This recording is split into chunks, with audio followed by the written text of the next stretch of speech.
Our next movie is Friday the 13th, the final chapter, an immoral and reprehensible piece of trash that sold more tickets on its opening weekend than any other movie so far in 1984, and that is a very, very depressing commentary. It really makes me sad to think of all those moviegoers spending $4.50, $5, most of them teenage kids, sitting there watching this sad, cynical, depressing movie. Now, needless to say, Paramount Studios, the distributor of this film, didn't authorize any clips of the film for use on television. They like to make the money, but maybe they're a little bit ashamed of the movie. They like to hide it from critics like ourselves. But here are some scenes from the Coming Attractions trailer showing that the fourth Friday the 13th movie is just a cynical retread of the first three.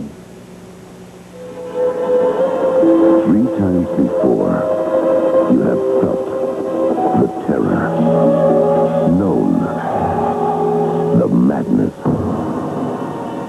lived the horror. But this is the one you've been screaming for. Friday the 13th, the final chapter. Jason is back. He moves like a shadow, dark and silent. Sorry you changed your mind? He never utters a word. He doesn't even seem to breathe. Where the hell's the corkscrew? Simply, mindlessly, mercilessly kills. But now, Jason's reign of terror is over. Yeah, real great. Jason, you can't hear him, you can't see him, he hardly even breathes. He's the latest word in leading men from the geniuses at Paramount Pictures. You get the idea. Friday the 13th, the final chapter, is 90 minutes of teenagers being strangled, stabbed, impaled, chopped up, and mutilated. That's all this movie is. It's just mindless, bloody violence. And just think of the message this film offers to its teenage audience. The world is a totally evil place, this movie says. It'll kill you.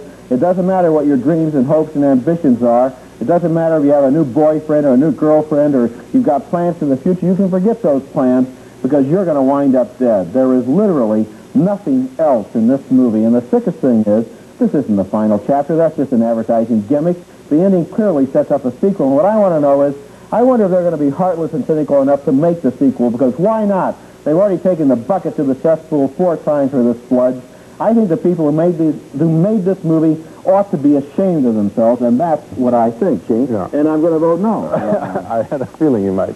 I got as upset as you did. I don't know whether the teenagers, the message will be of this film that the world is hopeless out there, because I think that anybody who sees this picture will see it either the way you did and I did, which is that it's just a mayhem film, or you might as well watch car accidents edited together, or they will think it's just a lark and just a fun. I don't think anyone's going to take this as a worldview picture. I really don't. But wait a minute. See, the thing is, they made the first one. Okay. I thought it was horrible. The first one was horrible. Then they made the second one. Yeah. Then they made the third one. And then what? Then they made this one. By now, all it is the teenagers go to Crystal Lake and they're killed. Roger, we don't have a dispute about the film. The only point that I'm making... Have you seen all 4 of them? What are they trying to tell you? No. Well, they're trying to give kids as a roller coaster ride, and instead of the thing of falling off the roller coaster, it's will you get stabbed in some way? Will you get disemboweled and eviscerated? It's a terrible film. I'm just holding you back a little bit from what sounds a little bit soapboxy in terms of kids are going to take this as this is the way the world is. I don't think they'll do that. But what I am saying is this, that the film is literally about stabbing. In other words, if you like this picture, what you have liked, I believe, is the idea that someone will get a stick put through their body, because that's the essence of this movie. Well, it's not surprising. I did probably sound a little soapboxy, but I'll tell you, I'm not saying the kids are going to believe it. I'm saying this is what the message is in the movie. Now, I sat in a theater, and I saw this with some kids, and you watch them coming in. It's an R-rated picture. That means most of the people will be under 17. They're 13, they're 12, they're 14. It's garbage. They're coming in. They're sitting there for 2 hours. This is supposed to be fun. They're told it's fun. They see it advertised on television. It did a lot of business. Their older brothers and sisters went to see it. And what do they see for 2 hours?